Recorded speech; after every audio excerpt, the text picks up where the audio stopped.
It's nice, you know, to kiss your beau while cuddling under the mistletoe. And Santa Claus, you know, of course, is one of the boys from home. Alone, without my co-host. Josh!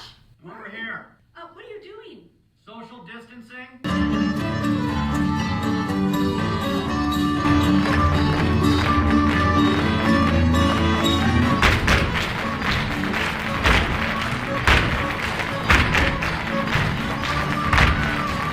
When from the kids' room there arose such a clatter, I put down my cider to take care of this matter.